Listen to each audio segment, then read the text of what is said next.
సమ్మె ఉంది. ఈ సమ్మె భారతదేశంలో ఉన్నటువంటి అన్ని యూనియన్లు కలుపుకొని సమ్మె పిలుపునివ్వడం అనేది జరిగింది. ముఖ్యంగా గ్రేటర్ హైదరాబాద్లో పనిచేసేటువంటి సంస్థలో పనిచేసేటువంటి పారిశుద్ధ్య కార్మికులు కూడా పెద్ద ఎత్తున పాల్గొని ఈ సమ్మెను జయప్రదం చేయాలని చెప్పేసి పిలుపునిచ్చినాం. ముఖ్యంగా పారిశుద్ధ్య కార్మికులందరినీ పర్మనెంట్ చేయాలని చెప్పేసి గత 30-20 సంవత్సరాల నుండి పనిచేస్తున్నటువంటి కార్మికులందరినీ ప్రభుత్వ ఉద్యోగులకు గుర్తించి మనం పర్మనెంట్ చేయాలనే ప్రధానమైన డిమాండ్ ఉంది. అదే కాదు, పర్మనెంట్ చేసేంత వరకు పారిశుద్ధ్య కార్మికులందరికీ మినిమం వేజెస్ 26,000 రూపాయలు ఇవ్వాలని చెప్పేసి మనం అడుగుతా ఉన్నాం. అదే కాదు, క్యాజువల్ లీవ్లు కూడా పర్మనెంట్ కార్మికులకు ఏ విధంగా అయితే క్యాజువల్ లీవ్లు సంవత్సరానికి 15-16 ఇస్తూ ఉన్నారో ఆ లీవ్లని కూడా కాంట్రాక్ట్ కార్మికులు, అవుట్సోర్సింగ్ కార్మికులు, పారిశుద్ధ్య కార్మికులకు కూడా ఇంప్లిమెంట్ చేయాలని చెప్పేసి మనం అడుగుతా ఉన్నాం. అదే కాదు, మీ అందరికీ నేను చెప్తా ఉన్నా, 6 నెలలు అయిపోయింది. మున్సిపల్ కార్మికులకు క్యాజువల్ లీవ్లు ఇస్తామని గ్రేటర్ కమిషనర్ ఒక సర్క్యులర్ కూడా విడుదల చేసిండ్రు కిందికి జోనల్ కమిషనర్ డీసీలకు. కానీ ఇప్పటి వరకు కూడా కార్మికులకు క్యాజువల్ లీవ్లు ఇంప్లిమెంట్ కావట్లేదు. అందుకనే ఈ సమ్మెలో మనం ప్రధానమైన డిమాండ్ పెట్టిన క్యాజువల్ లీవ్లు ఇమీడియట్ ఇంప్లిమెంట్ చేయాలని చెప్పేసి, పారిశుద్ధ్య కార్మికుడు విధి నిర్వహణలో చనిపోతే ఆ కుటుంబానికి 25 లక్షల రూపాయలు ఎక్స్గ్రేస్ ఇవ్వాలని చెప్పేసి అడుగుతా ఉన్నాం. ఏం గొంతమ్మ కోరికలు కోరట్లేదు.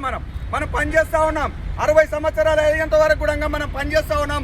ప్రమాదశాస్తు చనిపోతే ఆ కుటుంబాన్ని ఆదుకునే పరిస్థితి లేదు. అదే కాదు, కార్మికుడు చనిపోతే ఇచ్చాడు దాన సంస్కరణల ఖర్చులు మనం 30,000 రూపాయలు ఇవ్వాలని చెప్పేసి డిమాండ్ పెట్టాం. ఈ రోజు 10 రూపాయలు కూడా కార్మికుడు 30, 40, 50, 60 ఏళ్ళు చేసినా కూడా విధి నిర్వహణ చనిపోతే 10,000 రూపాయలు కూడా ఇవ్వట్లేదు. ఆ వచ్చేటువంటి 10-15,000 రూపాయలు ఈఎస్ఐ సంస్థ నుండి మన డబ్బులు వస్తున్నాయి తప్ప జిహెచ్ఎంసీ సంస్థ నుండి 1 రూపాయి కూడా రావట్లేదు. అందుకనే కార్మికుడు చనిపోతే దాన సంస్కరణల ఖర్చులు 30,000 రూపాయలు ఇవ్వాలని చెప్పేసి అడుగుతా ఉన్నాం. మన కుటుంబంలో ఒకరికి ఉద్యోగం ఇవ్వాలి. ఇవాళ ప్రభుత్వం, కాంగ్రెస్ ప్రభుత్వం అనేకమైనటువంటి నిర్బంధాలు పెడతా ఉంది. ప్రభుత్వాన్ని తెలియకుండా ఏ కార్మికుడి స్థానంలో కూడా పెట్టొద్దని చెప్పేసి ఈరోజు ఒక సర్క్యులర్ కూడా విడుదల చేసింది. దానికి మనం వ్యతిరేకంగా మనం పోరాటం చేసే ఫలితంగా మొన్న 2 నెలల కింద ప్రభుత్వం నుండి 1,578 మందిని పెట్టాలని చెప్పేసి మన ఏఐటీసీగా సర్క్యులర్ కూడా ప్రభుత్వం నుండి తీసుకురావడం అనేది జరిగింది. అందుకనే ఈ సమ్మెలో మన హక్కుల కోసం, మన పోరాటం కోసం ఈ సమ్మె మనది.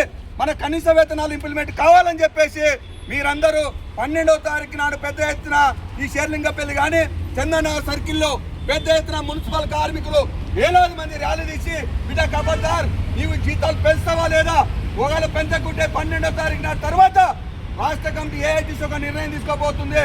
హైదరాబాద్ ఎప్పుడైతే తెలంగాణ వచ్చినాక మనం 15 రోజులు 7 రోజులు సమ్మె చేసామో పనింత బంద్ పెట్టి పారిశుద్ధ్య పనులు చేయకుండా మళ్ళా కూడా ఏఐటీసీ ఆధ్వర్యంలో ఒక పిలిపిస్తాం. ఆ పిలుపులో కూడా భాగస్వామ్యం కావాలని చెప్పేసి మీ అందరికీ కోరుతూ సెలవు తీసుకుంటా ఉన్నా. పారిశుద్ధ్య కార్మికులకు సెంటర్ డిపార్ట్మెంట్ పెట్టొద్దు, అది సర్క్యులరే ఉంది.